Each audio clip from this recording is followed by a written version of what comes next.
I'd like to welcome you to our panel today on civility and public discourse. We have, just for your information, we have packets that talk about the conference. Does anyone not have a packet? Has anyone not gotten a packet before? Okay. Claire? Yeah, you're getting one. With information about this workshop and about the civic engagement minor. So, and the bios on the panelists. So, I also invite you afterwards. We have some cookies in the back that you're certainly welcome to. Let me welcome you and thank you for coming and introduce Professor Michael Clay of the Geography Department, who is over urban planning, who's going to be moderating this session. Thank you. I'm very glad to be here. Sorry for starting a little bit late. I was proctoring an exam. I'm sure my students wish I was here instead of there. It took a little bit longer to finish it than I thought, but certainly glad to be here. I just got done watching the video of the Mitt Romney comments this morning. What an important time for this civility conversation, this dialogue to have in our country. And I think we have a wonderful set of panelists. I'm going to introduce all four of our panelists, allow them to speak in the order that they're listed in the program. I'll ask them to keep their comments to about 10 to 15 minutes, no more than 15 if we can. And that should leave us about 10 minutes at the end for questions and answers from the audience. So with that, first we have Derek Brown. Derek Brown currently serves as the Deputy Chief of Staff to Senator Mike Lee of Utah. He has also served in the Utah House of Representatives, where he was Vice Chair of the Rules Committee and served on the Judiciary Committee, Law Enforcement Committee, and the Business and Labor Committee. He has also served as legal counsel to both Senator Robert Bennett in Washington, D.C. and Senator Orrin Hatch in Salt Lake City. Mr. Brown has taught communications law at BYU as an adjunct professor for the last decade and serves on the advisory board for the BYU Civic Engagement Program. If you see what we pay our adjuncts, they do it for pure charity service, not because we're paying them enough to warrant it. So the fact that he's done that for 10 years, true Christian service there. Next we have, I'm probably going to get this last name wrong. Joanne Sakini? Did I get it right? Oh, I'm proud of myself for one moment. I served my mission in Kentucky, so not Italy, not by a long shot. Dr. Joanne attended the University of Utah, where she received a BS degree in elementary education, an MA degree in curriculum development, and a PhD in educational psychology. She worked for the Jordan School District for 36 years as a teacher and administrator. Upon her retirement, she was the Assistant Superintendent of Curriculum and Staff Development. She served for 4 years on the Midvale Planning Commission. She became the first woman in Midvale to be elected to public office and served 3 terms on the Midvale City Council. She is currently serving her 4th term, as mayor of Midvale City. She is a chairman of the 3 R's Board, which is an educational group working to teach responsibility and respect for the rights of others. Mark Seastrom. Mark is an executive that loves small to medium businesses. He is an MBA graduate from BYU with early career experience in the semiconductor, I'm going to get this right, polycrystalline. I got that? Polycrystalline diamond and electronic manufacturing industry. He credits his early work experience as foundation to his startup success with Precision Assembly, creating Keepsakes magazine, and other businesses. Mark was recently re-elected for a 3rd term to serve on the Orem City Council and is also the director of entrepreneurship of the Entrepreneurship Institute at UVU. Finally, Jeff Akerson graduated from BYU with a Bachelor's of Art in Communications and with a public relations emphasis. He worked at WordPerfect Corporation for 12 years as the Director of Corporate Communications, Novell Corporation, and served on the Linden City Council. He is currently the mayor of Linden. He and his family are committed to serving their church and their community. I think these are the right people. I'm excited to have them here to talk about civility in our public discourse. I will turn it over to them in the order listed, so we'll go to Derek. That means you're first, sir, if you will. Wonderful, thank you. It's a privilege to be here, and you know it's funny. It would be a lot more interesting if we could entitle this "How to Be Uncivil in Political." I mean, we'd have way more fun. You know, we could have a lot more we could have to say.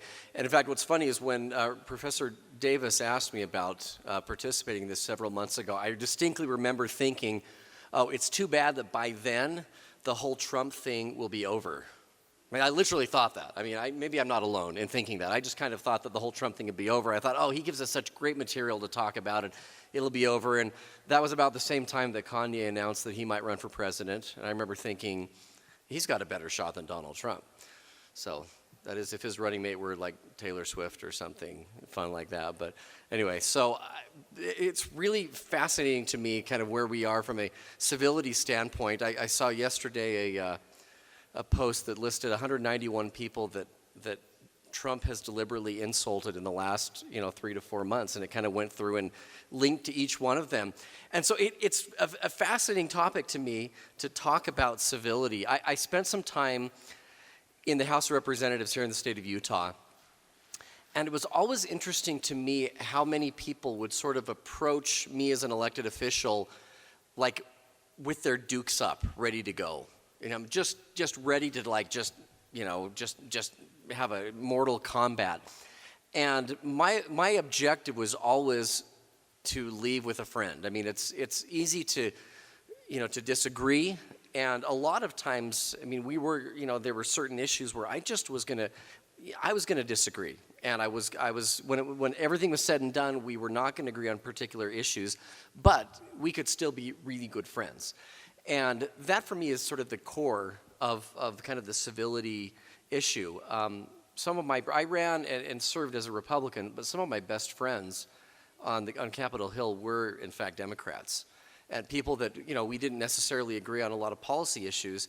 But what's interesting, and this is something that you wouldn't know unless you actually spent time on the Hill, the overwhelming majority of the bills that are voted on, in fact, more than like 51%, maybe 65, 70% of all the bills that we vote on in the Capitol come out with a unanimous or near unanimous vote tally. And that's because there are a lot of things, far more than you'd ever realize, that we actually do agree on. And part of it is because the process itself does work. If there's a bill that someone introduces that's got a lot of problems with it, we send it to a committee, we workshop it, we change the language, we try and fix it so it actually makes sense, and by the time it sort of comes out the other side, one of two things happens. Either everyone goes, yeah, this really makes good sense, and everyone kind of gets on board and votes for it, or they go, yeah, this one can't be saved, and it sort of dies. And then there's a very small portion that doesn't fit that category, and those are the ones that you see generally when it comes to news stories.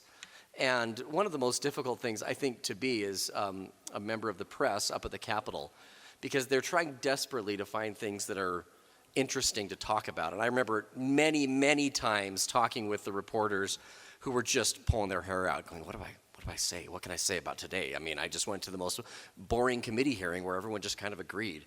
What am I going to write? And so you don't see that a lot of times. I mean, a lot of times when you watch the media, you'll see talk shows, you'll see Sean Hannity hammering people because they don't agree with him and they're unpatriotic, or Rachel Maddow hammering someone because they don't agree with her and they're dumb. And you don't realize a lot of times that most of the political discourse of people in politics, from my experience, occurs somewhere in the middle with very good friends. And a lot of times when we approach politics from that winner-takes-all mentality, we end up dehumanizing the other people that we're there with. When I ran for office, I had, and I don't see him, he's around here somewhere, an individual who's in the state Senate I interned for him in the 90s, and his name is Scott Howell. And he knew the individual I was running against. He knew the Democrat I was running against for the state house. And he said, you really ought to meet him. just sit down and just get to know him. And I remember thinking, why would I do that? He's the opponent. He's the bad guy. He's the guy I'm going to beat, come this November. And I did. So I got to know him, and this really distressing thing happened. I got to know him, and I realized he was a terrifically nice guy. And we actually agreed on a lot of stuff. I mean, there's some things we weren't going to agree on, but more often than not, we agreed. And all of a sudden, it sort of took the fight out of the battle. And so, anyway, let me just leave you with one sort of parting thought on just the concept of civility. I think a lot of times we approach, just politics generally as an I'm right, someone else is wrong. And you hear generalizations about individuals on either side of the political aisle. You'll hear one side, wants to destroy our healthcare system. The other side doesn't care about healthcare of poor people. When you hear those kinds of generalizations about any issue, healthcare or the environment or anything like that, I would just caution you, well, let me put it this way. Hopefully an alarm bell goes off in your brain when someone says, a particular group of people don't care about the environment, or a particular party doesn't understand the most basic concept in economics. Because you hear phrases like that all the time. You see them on bumper stickers, you see them on Twitter. When you hear stuff like that, may an alarm bell go off in your brain and realize that those are based on stereotypes, and they don't fit. And one of the problems is that it comes from a mentality that the other person is bad or wrong or has motives that are not worthy of public discourse. And that's the big problem, I think, when it comes to civility, is a lot of those stereotypes that you hear and those one-line zingers we hear so often in politics are a result of the mentality that the other person, there's something wrong. And if the phrase "judge not that you be not judged" means anything, I think it means not judging the motives of another person, because almost everyone that I have ever worked with in the political realm, when it comes to the most basic issues of humanity, we all agree. Now, how we get from point A to point B on issues like immigration or healthcare or the environment, we have thousands of different approaches, right? But where we want to end up, 99 times out of 100 is exactly the same. And I think if we adopt that mentality, that will sort of color our approach in politics. And just as a side note, it will, if we adopt that mentality in our personal relationships that we have, it will be the biggest change that we have. Because whenever somebody says, the problem with you is, you ever heard that phrase? Those are poison phrases. What I don't like about you, or what you need to understand, those kind of things. And when you hear those in politics, it has the same effect of being sort of like poison pills that, they shut down conversation. And a lot of times, that's the point, is to shut down true conversation. So I would recommend you avoid that and make an effort to not judge other people based on their mentality, and realize that truly two incredibly smart, educated, informed individuals who want the same thing can differ passionately about how to get there. And I think to the degree that we understand that, it makes all the difference in the world in politics. So I think I'll end my comments there. Thank you.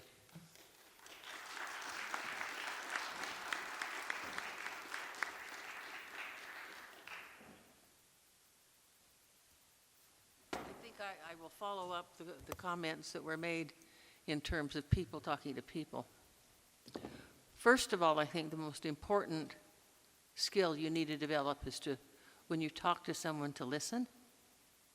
What very often happens is when we have a conversation, we wait until it's our turn, and then we go back to our thesis, whatever it was, and they may respond, but we don't listen to that, and we go back to our stance.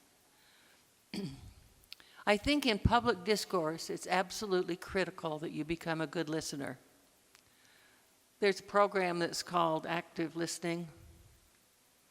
And basically, if somebody's ranting and raving and talking about all the things that are wrong with their street or their gutter or their sewer pipe, when they get all through, before you jump in and say, well, it's not in the budget, I can't do anything about that, or whatever it is, you say back to them what you think they're trying to tell you.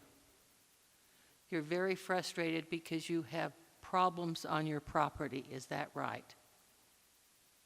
Takes the wind out of their sails, first of all. Secondly, it puts you on point of what the discussion is going to be.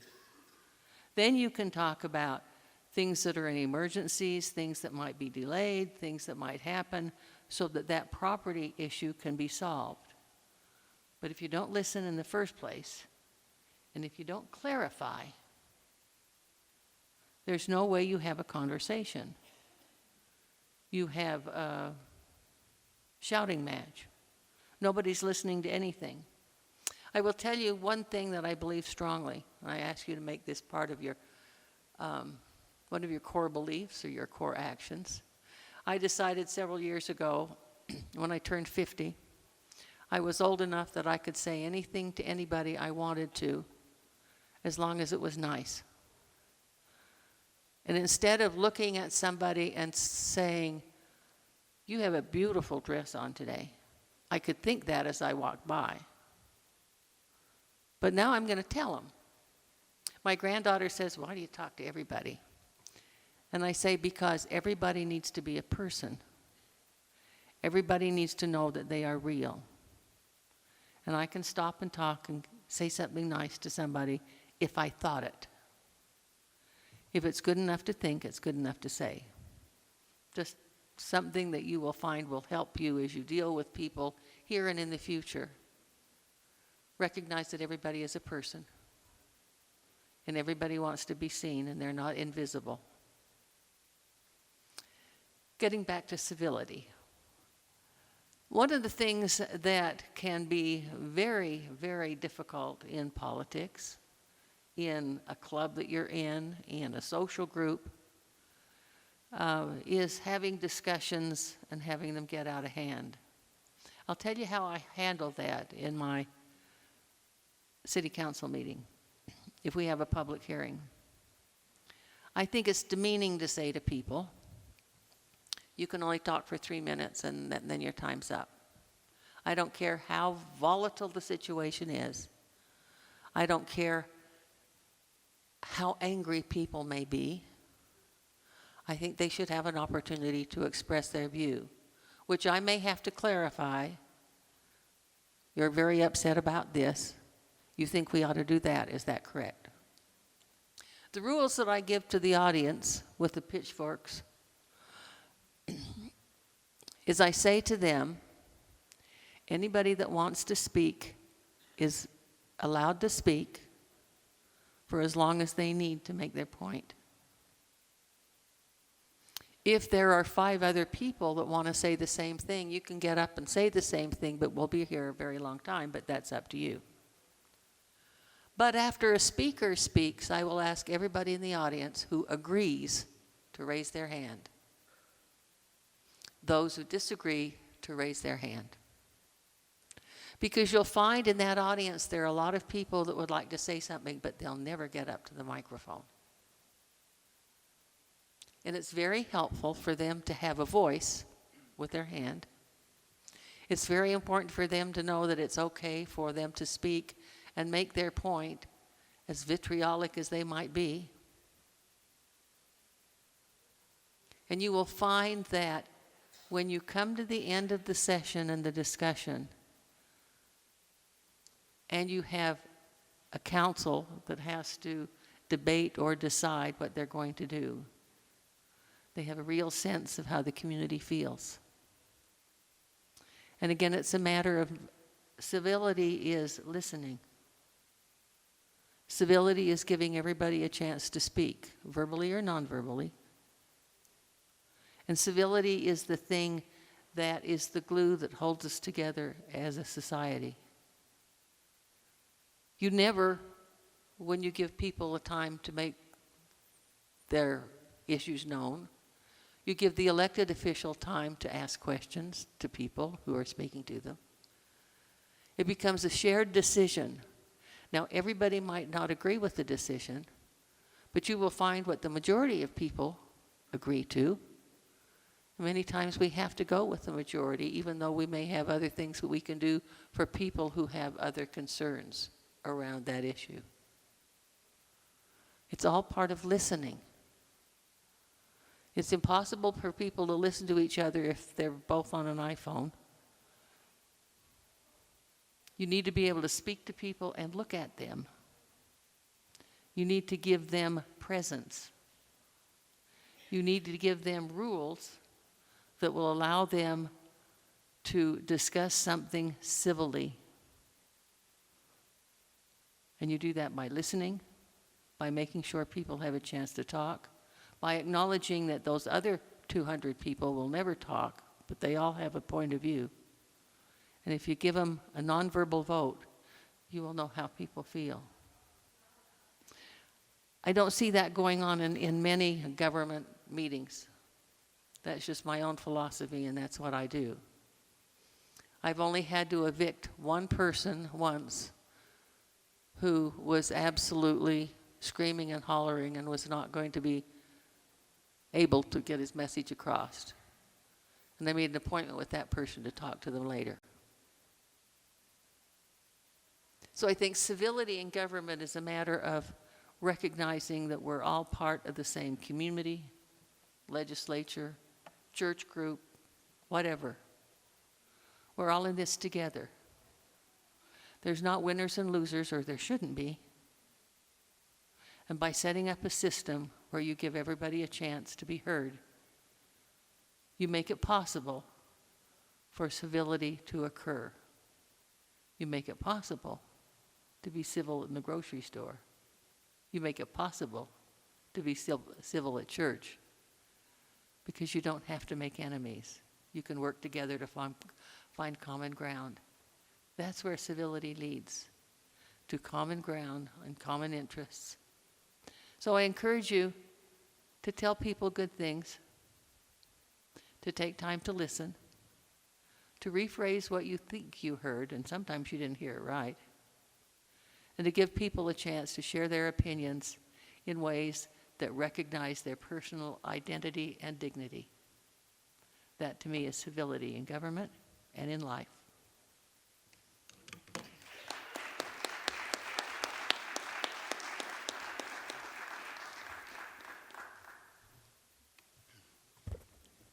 It's great to be here.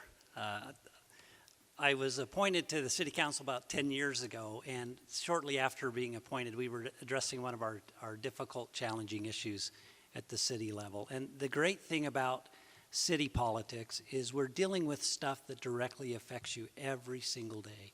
So there's a lot of engagement, there's a lot of emotion, there's a lot of things associated with the things that we deal with on a regular basis. And so the first issue that was kind of pretty big that came up was there was discussion about splitting the school district. And there are obviously people on both sides of the equation with terms of why should we split a school district, why should we not? And we went through a long process. And after the decision was made, I got one of those letters in the mail. And when I got it, I looked at it. It didn't have a return address. I thought, well, that's interesting. I'm not sure if I'm supposed to open these. And it was postmarked from Salt Lake City, so they went kind of out of their way to mail it. I opened it up, and it was these pasted letters and things on the thing, and I thought, oh, this, I might be calling the police department here shortly. And the letter went on to get really mad at me. It said, Mr. Seastrand, you are a coward. How could you have voted the way that you did? You did not stand up for correct principles. You're incorrect in your thinking. We want politicians that will do the right thing and stand up and be counted. And it was signed anonymous. And I thought that was just so interesting to be called a coward, yet to receive an anonymous letter. So you do have some fun experiences in politics when you're engaging with the public. And I've learned there's about 4 principles that seem to happen that set the stage for the civil dialogue. The first principle that I learned was, one, that bad information travels much faster than good and accurate information. Many times when we start the discussion, it's from a basis of inaccurate, misinformed information that really leads to anger and being upset. So a key part of the civil conversation, part of our responsibility, is to take the energy and the effort to find out the truth. Make sure we know what the full story is. There's always 2 sides to every story. There's always reasons to look at it. So I think part of our responsibility for civil engagement is to know the full story and make sure we're coming from a full set of assumptions. The second thing is I've noticed that there are decisions that have an emotional aspect to it and a logical aspect to it. And so we all look at things a little differently. And when we're looking at traffic studies, we may look at it from a standpoint of a logical standpoint of how many additional cars, what's the direction are they going, where are they going from there. Or we may look at it from an emotional standpoint that says kids are going to get killed on this street, and draw that emotion to help be part of our discussion process. The emotional decisions and the emotional factors are the tough ones, because it's really coming out of an area of fear of the unknown. We don't know what this is going to happen, but we fear the worst, which then draws us to some of these emotional things.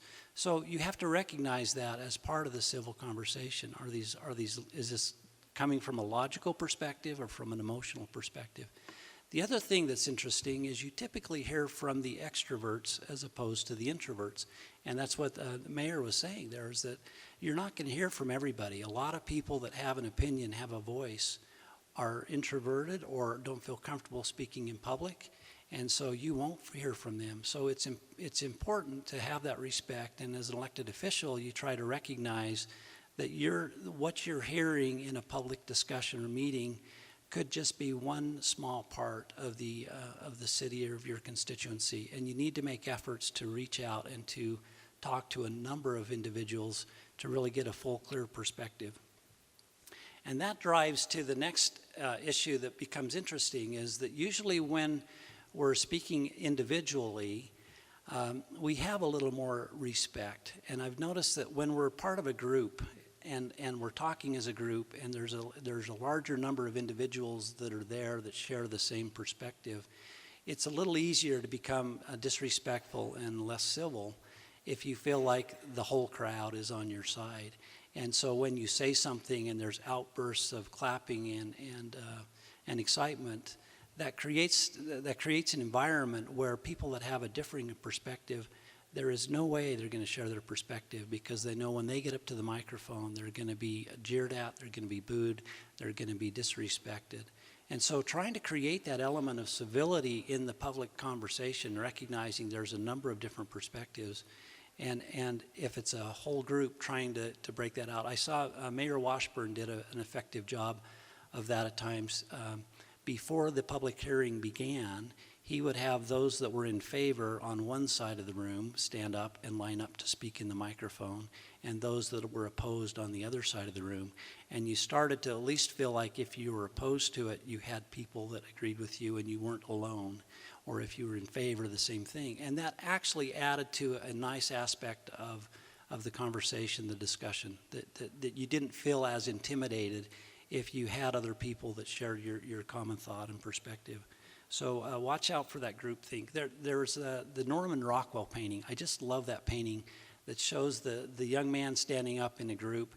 He's in kind of his work clothes, and he's surrounded by people in suits and dressed a little more formally. And the concept that he has is that of freedom of speech, that it is really hard in public to stand up and express yourself for a number of reasons, especially when you may have a differing perspective than what everyone else does.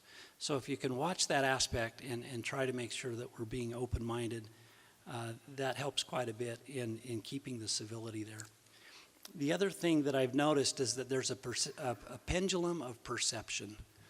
When we have developers, for example, come in and talk about building an apartment complex in a particular neighborhood or a particular area, the developer has this vision that this is going to be wonderful and beautiful, and everybody that lives here is going to be like the best citizens in the community, and they're going to have nice, lovely families, and their dogs are not going to bark, and all these things are going to happen in a very rosy perception.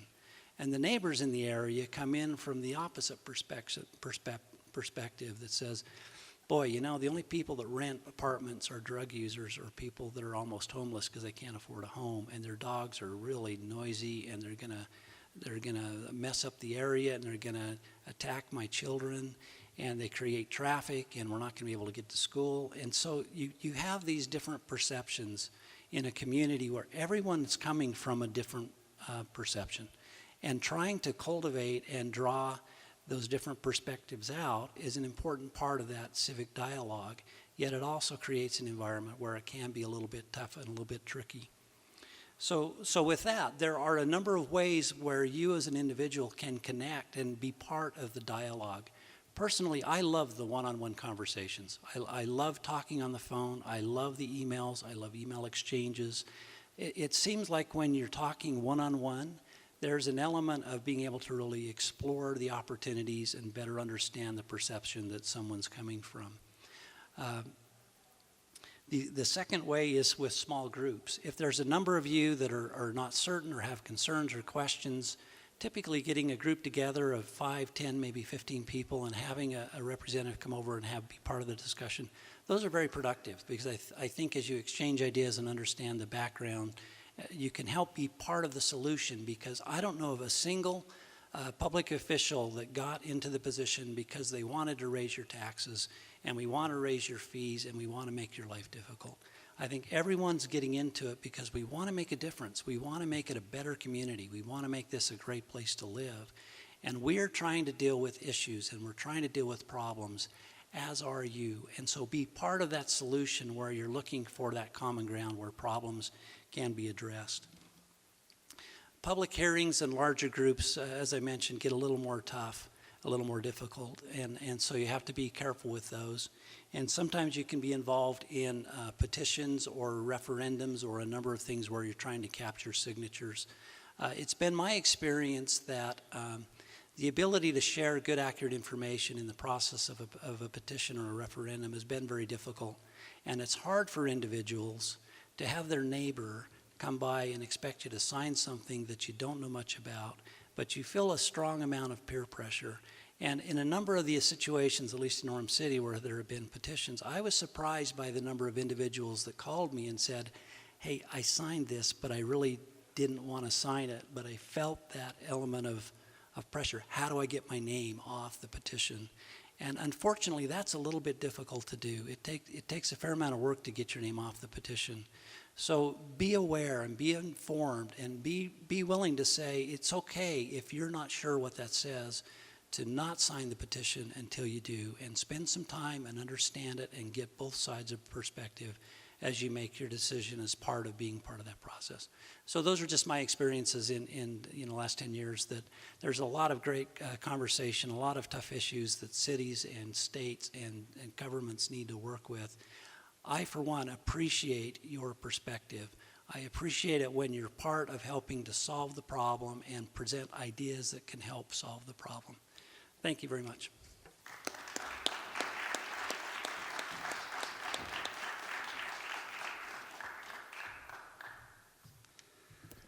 Well, you've been well taught, or these fine people here, they're a lot of experience, a lot of wisdom in their thoughts.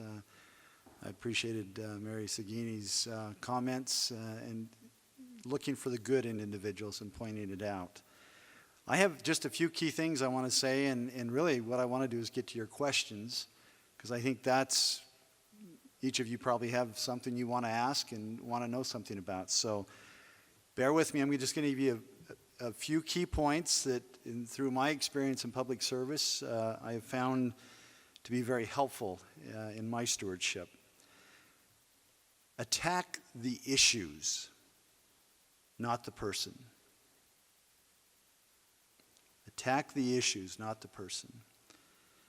Are you a builder? Are you constructing? Or are you destructing? And then above all, if you're in a public service position, you are an advocate for every citizen. Every citizen.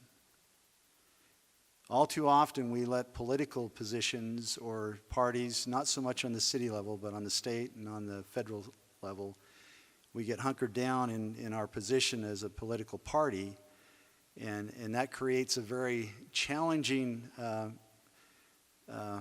experience to have discourse, to really be civil. So once again, attack the issues, not the person. And every time you communicating in a public setting or in any experience, are you there to construct and build, or is your motive to be a destructive force, tearing down? And then realize that your position should really be to advocate everyone. Seek to understand and then to be understood. Let me just give a couple of quick examples, and I'm big on giving invites because I think you come and you get some information, and it's really no good unless you put it into practice. Number one, here's an example. We had a situation where we needed to acquire some additional property on a road to expand it, to put an additional lane of traffic on that road. And it affected about 8 to 9 citizens of our community.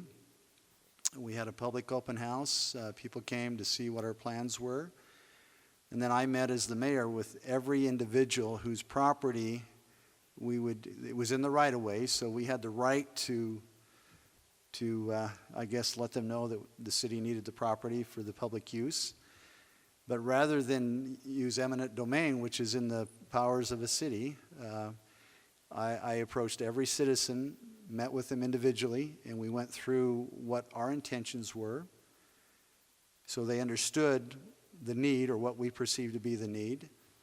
And then I said, what can the city do for you or if you were in charge, what would you request of the city in order to make you happy? A little different approach, huh? And out of the 8 to 10 residents, there was only one who, after they were given the option of telling us what they needed or what they felt they would need in order to be satisfied with us putting that road through, there was one that said, well, I would like a new air conditioning system in my home. Interesting, huh?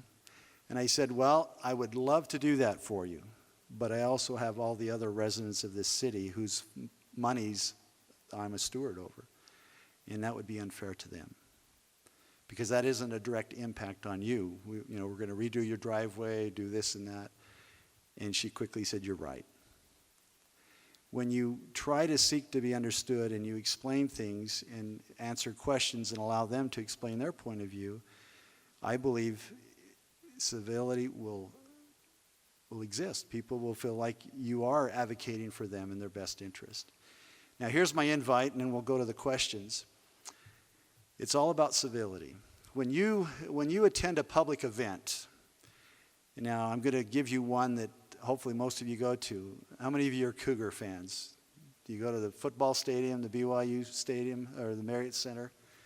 Okay, here's my window into you.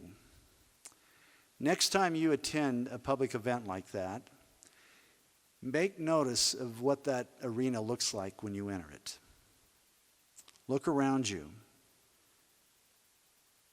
Typically it's spotless, isn't it? Pretty clean. Then I want you to look at it when you leave that event. I want you to look around and see what has occurred. Are there things left behind? To me, that's typical of human beings, that we think it's someone else's responsibility or job to clean up or to advance some value or principle, when in reality, each of us individually have the opportunity to have influence and to set the proper example.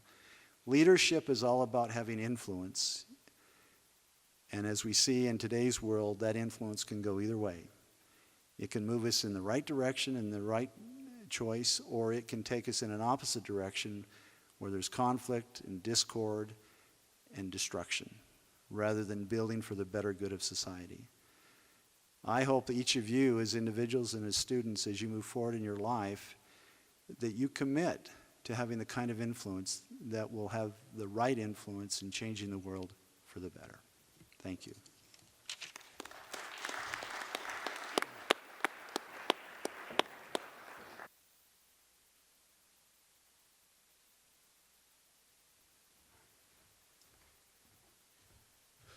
What a great panel.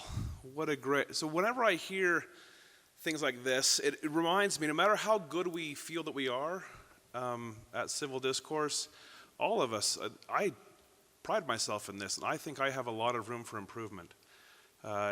In our social media, we have room for improvement. In the way that we handle things, we have room for improvement. I'm about to go to a public meeting from here. I'm on the Planning Commission for the City of Springville.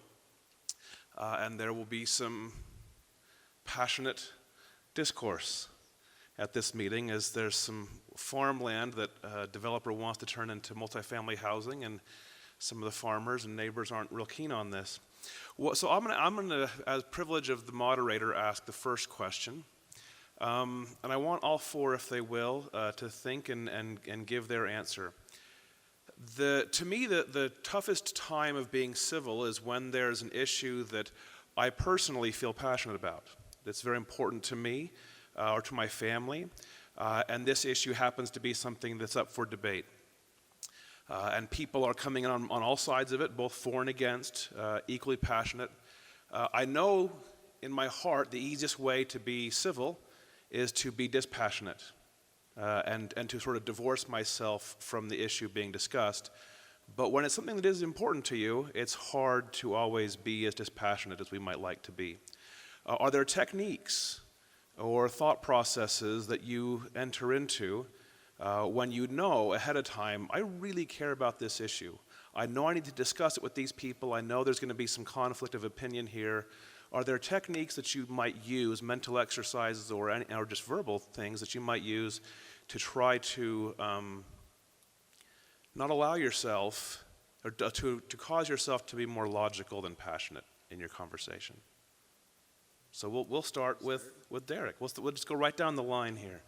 You know, as far as techniques, I mean, the times that I have gone into a situation knowing pretty clearly where I stood and knowing that the group of people I was working with were not going to like me and probably not going to like where I came out, for me, I think the thing that helped the most to just keep things civil is, for me, it's an issue of integrity, and integrity is making clear where you are and not hiding anything. And so I would always go in and say, okay, just so you know, I want to listen. I want to figure out, two things. Number one, and these are kind of the two things I'd always think about. Number one, maybe I'm missing something, because usually I was pretty sure, but sometimes, I was missing information. So that was number one. But number two was making clear where I was for them so that they understood.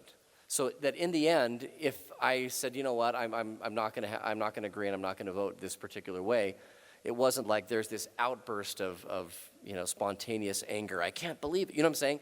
You set the expectations, and I think that's part of keeping a civil dialogue, is to set the expectations and make it clear. Don't hide your cards. Put your cards out. Say, here's where I am. Here's the information. Here's the issue as I understand it. Help me understand if I'm missing something. So that was kind of that's my approach to keeping things, keeping the temperature down. Very good. Councilman. I agree with that, and then I also think if you try to separate the logical versus the emotional, and as Mayor Acherson said, you're focusing on the problem, not on the person. Looking for those opportunities or pieces of information you miss is really important. But at the end of the day, I really think it's important that people feel and know that they've been heard, that when they had a differing opinion, that you have a way to acknowledge that you heard their perspective, you understand their perspective, you may not agree with their perspective, but at least they've been heard, is a key part of that dialogue. And then I also think it is important as you make your decision that you can clearly articulate and explain why, the logical reasons that you made that decision, so they know where you stand and why you stood. It's reassuring to me that I've had people that have come up to me and said, look, I didn't agree with your decision, but I'm so grateful that I understand why you made the decision you did. And I think that's part of the context of the discussion that needs to come out, that you understand their perspective, you understand other people's perspective, and you're able to explain your decision and your perspective in a way that makes sense. Now, before the mayor goes, I have to respond to something that he said. The fact that the stadium is in such disorder when they're done, and the janitorial and physical facilities staff doesn't want to handle it, it means that they put it out there for bid, and they allow our student groups to go and clean it for money. So we actually get paid to take care of that mess. But couldn't we pay them doing other things? We could. Well, I mean, I'm not arguing with you, but the point is, we need to be personally responsible, and there are things that we could be doing that would not burden society. It does create some jobs, I'm not against that, but the point is, those jobs could be utilized in better things. And I'm being a little facetious. It's good, it's good. So, passionate. It's good to be passionate. There's nothing wrong about that. It's when you become attacking in that passion, where it's character assassination, or it's directed at the individual rather than the issue. You need to somehow be able to check those emotions, especially as a mayor. I mean, you need to be neutral. And let me give you just a quick example. When I was first elected as mayor, this is my second time, and I've served on the council a lot of years, I've developed property. And I've got some really nice property that's in Linden. It's beautiful, and I've developed a portion of that. When I was elected to public office, I made a commitment that I would not do any developing during my term in office. Now, why would I do that? Well, for obvious reasons. People perceive me in a position of leadership where I can influence the process. So don't put yourself, I need to be as neutral as I can possibly be to where I can really advocate everyone in the city, their issue, so I'm not biased or try to lessen that bias in whatever way I can. I mean, they see, I hope they see you as an advocate for them, that they can come and voice their opinion, and you can try to help them find reason and follow through. And the bottom line is, we talked about this, and it's really, sometimes we hide behind, well, these are the facts, or this is the logical way. Well, in reality, the argument or the discourse, when it gets inappropriate, is when we use those kind of terminology that, from their mind, it's not logical. You know, Linden, they want to stay a little bit of country. They don't want to have all this development. They want it done in a certain way. So if I were an investor and I had property, it's in my best interest to maximize my investment. Well, if I remove that, and really what I'm trying to do is advocate for the citizens and the culture, the nature of what they want in that city, I can better do that when I put myself away from that conflict. So anyway. Madam Mayor. Well, I think it's very important to realize that there are many sides to the issue. I find with my approach to having people raise their hands and others, they begin to see in the crowd that there are people that see both sides. And I try to answer those concerns that are reasonable. Some of them, people are just fighting mad, and they have a right to be heard. And I ask the audience some ways in which they could see this to be done in a way that would be less intrusive, if I can. But I've found in the long run, after you've had a public hearing and everybody's had a chance to be heard and to express their point of view, usually it softens and it moves. You can also say in your capacity as the mayor, you know, I've heard people offer suggestions that would change this a little bit. We can go back to the developer, we can ask for some of these changes, but the development is going to go through because it's allowed in the zoning area. So if you're worried about them being good neighbors, let's talk about some things that we will put on the plate of the developer to assist in that. Because sometimes there are things that you can require. The distance between a high-density housing and a small neighborhood. We've got that going on in my community. And so we have required certain kinds of barriers and things that made those people feel like they'd be safer, that they would be less impacted by a larger community. But you have to kind of hear them and say, I hear you're concerned about the privacy in your yards. I hear you're concerned about traffic in your area. Here are some things that we can work out together to solve some of the problems, like making the street a dead-end street, not a through street, like requiring the distance between a small neighborhood with single-family homes and a 5-story apartment building. That's what we've got going right now. You've got to recognize that those are very real things that they're worried about. And so you've got to let them know that you're trying to look at ways in which you can make it less of a burden on that residential neighborhood for high-density housing that's going to go in right next door. And I think some of that dialogue can occur during a public hearing, and I think it should occur as we look at, and I think the council needs to be involved in that discussion, and usually is. I agree. Screening, buffering, all kinds of different things can be used to try to shelter one community from the perceived or real damages of another. Yep. Very good. I want to turn it over to you to ask any questions that you have. You can ask it to a specific panel member. Please come to the microphone with your question, and you can either ask it to a specific individual or to the panel in general. Microphone's there.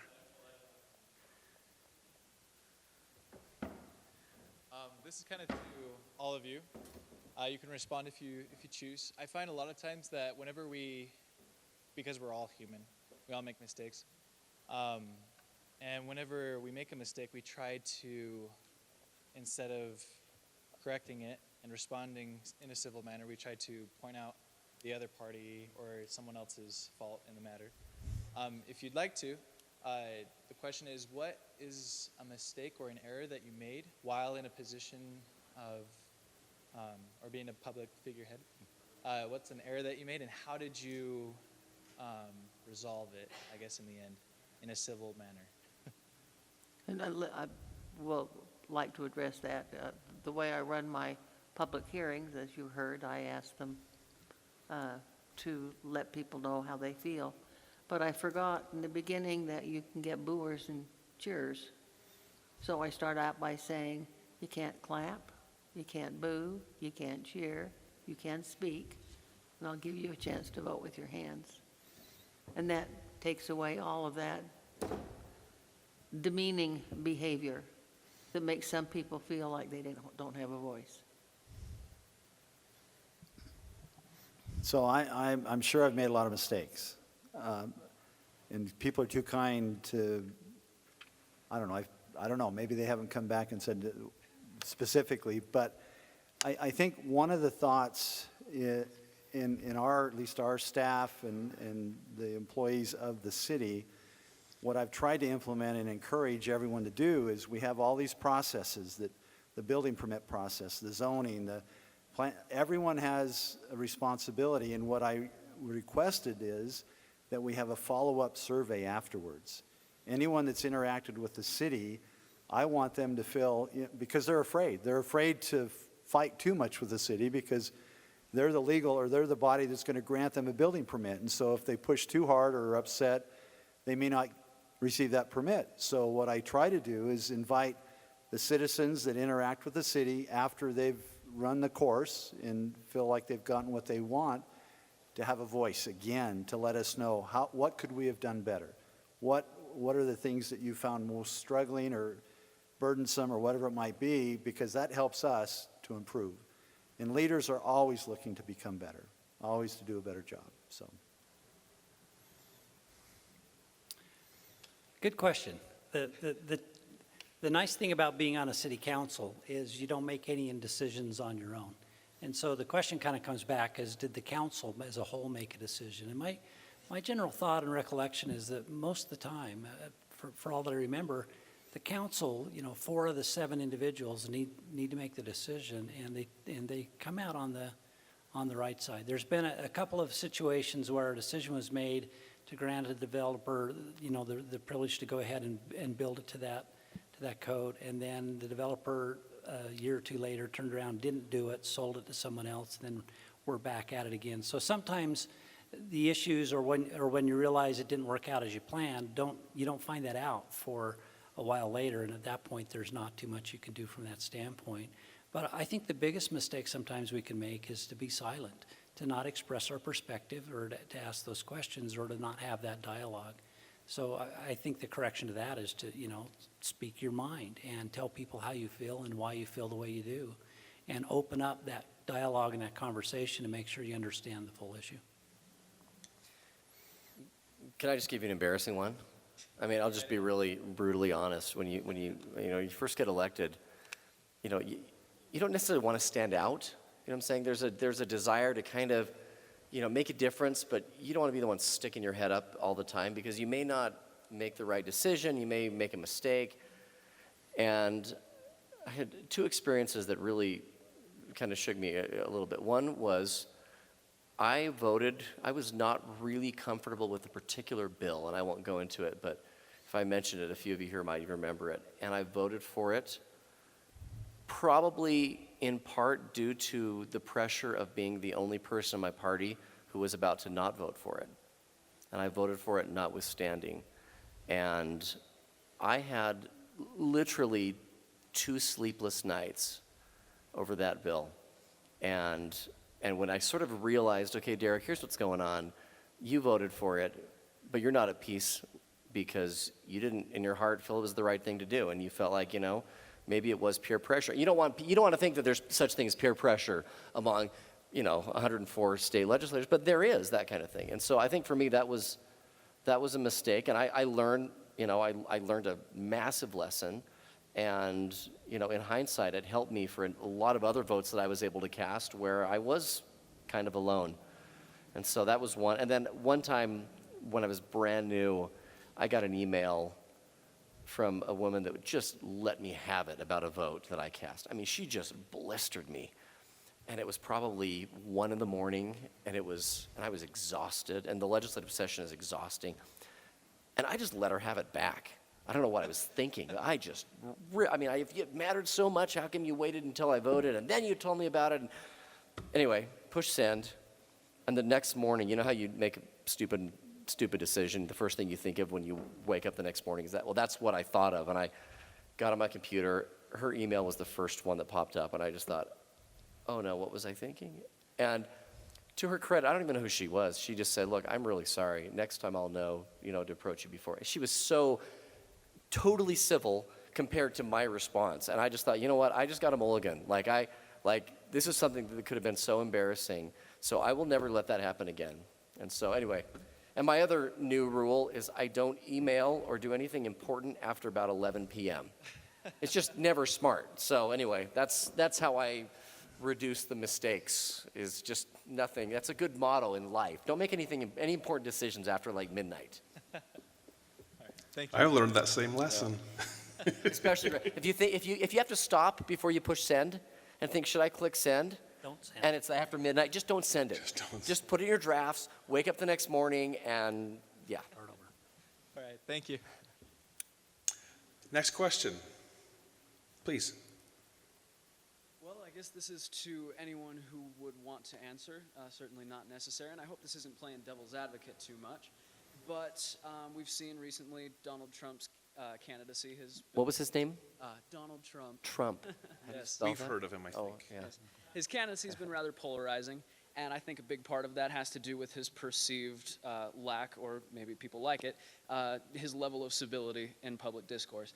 Now, the approach of his fellow Republican candidates, especially during the debates, has been kind of one of moderation, and he usually ends up talking over them in the debates. However, in the most recent debate, we saw one of the candidates, specifically Marco Rubio, kind of sink to Trump's level, so to speak, and really attack Trump on a personal level, maybe even engaging in some lack of civility himself.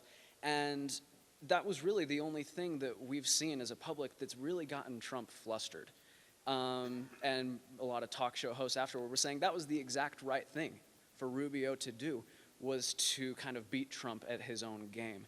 Now, I guess my question is there ever a situation, specifically in public discourse, when a lack of civility would be permissible or even encouraged? And if so, where does that what creates that distinction? Never. Yeah, I mean, from my point of view, you never attack the individual.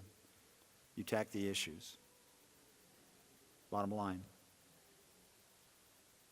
And I think it's important to recognize the distinction between being passionate and attacking the issue and the person, because you can attack an issue and you can be furiously passionate. I mean, there have been issues where I am red hot passionate. I mean, this is something that everyone knows where I stand on this issue. But once you turn it into a personal issue with anyone else, it's just, I hate to talk in terms of rights and wrongs, but that's the wrong thing to do. It never works out. And that, for me personally, is my biggest issue with Donald Trump. And which is why I guess we don't know where the guy stands on anything, because it's all about sort of hammering other human beings and offending them and criticizing them, as opposed to, here's what I'll do on healthcare, here's what I'll do on immigration, here's what I'll do, you know, I'm saying, and that's, I think that's the big issue, is keeping it away from a person. And then once you do that, you know, and someone doesn't feel attacked, I think you're always going to get more done. I think it's interesting too. I mean, how is that a reflection on our society as well? You know, there's the part of me that when Rubio did that, I was disappointed in him, just because I thought I wish he didn't have to go to that level. I wish there was a way that, as a community, as a society, we would recognize that it is more important to be civil and to stay at a higher level of expectation. So I agree with the mayor. I don't think there's a place for it. I think there's a place for excellent conversation and discussion about the issues without making it a personal attack and without going to that level of incivility. And I agree with all the speakers. The difficulty we have with Trump is he is the epitome of incivility. He interrupts people. He's rude. He does not say anything to censor his audience, whether it's the head of the Ku Klux Klan or anybody else. I think politically it's very difficult to deal with a person that presents himself as being super aggressive. It's difficult to be passive because he'll be aggressive if you're passive. I don't know how this election will come out. I hope the American people, as they observe the behavior of the candidates, they will look for somebody that is presidential, not rich, not rude, and not loud. I only hope and pray. Please. I'd like to ask just a quick follow-up question on that one. So, given the fact that incivility seems to pay off in the end, how do you go about responding to somebody that is incivil, such as Donald Trump? Because, like you were saying, Madam Mayor, if you're passive, well, he's going to be aggressive against you, and then he gets the media attention. He's going to come out on top on this. But if you're aggressive back to him, then you're sinking to hit, to that level. Yeah. So how do you deal with incivility in public discourse? What's the proper response to that? Let it run its course. I mean, if the moral majority decides that's what they want, then that's what they'll get. The point of the matter is, you have to be true to your values, your principles in the way you attack issues. If you become inconsistent in that, then people start questioning who you are.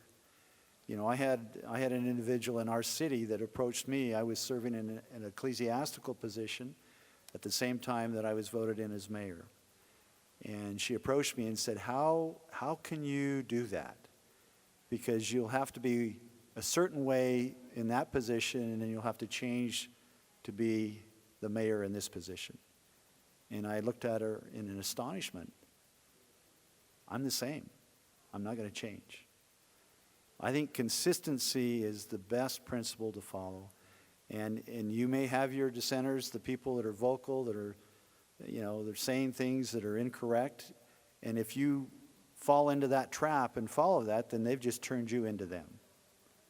And to me, you got to be clear and focused on what you stand for, and then let the people decide. And if they decide differently, they will get what they decide. And then over time, I believe things will play out in a way. It's like a pendulum. We swing back and forth. And that's the way the government was set up. I mean, it allowed for that freedom for us to voice our opinions and to elect those people that we felt best represented us.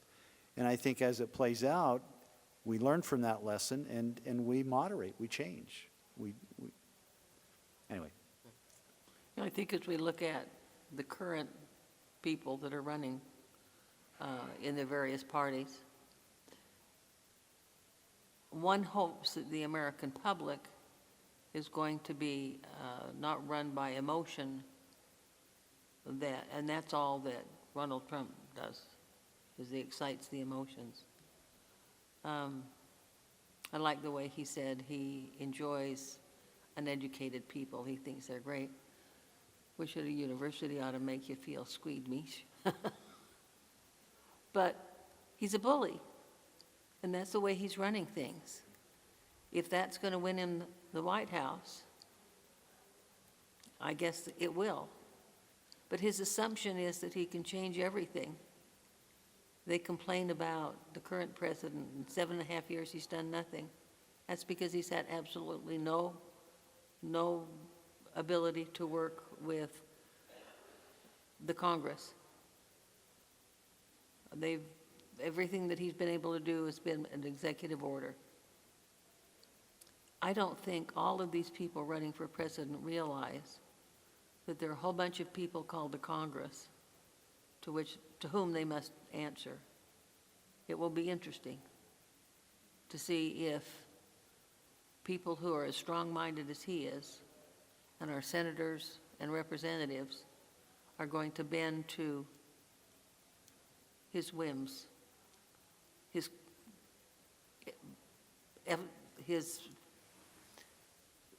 idea of the day.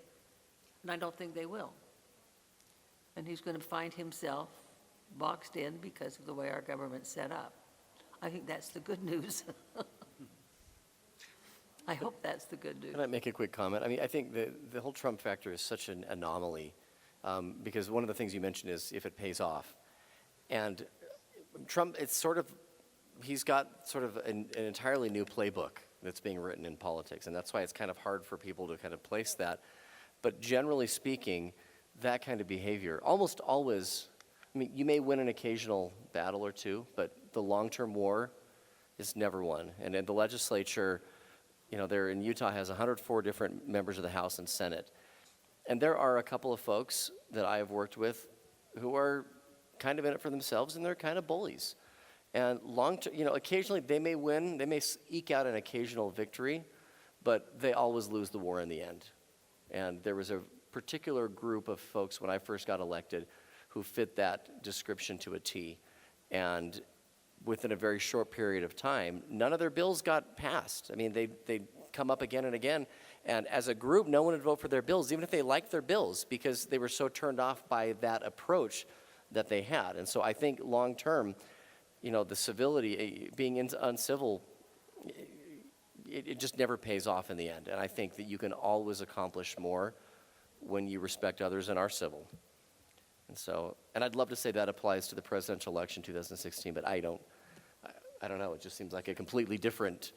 Yes. Yeah, I mean, yesterday there was this great article by one of Hillary's advisors, and she was trying really hard to make it sound like they don't care about Donald Trump, but they're scared to death. And she made it she was kind of trying to hide that, but at the end she said, it's almost like he's immune to the laws of campaigning.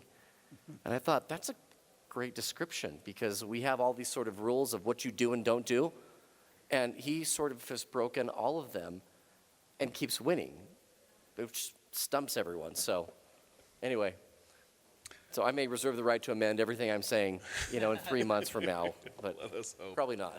Please join me in thanking our panel. Our time is up.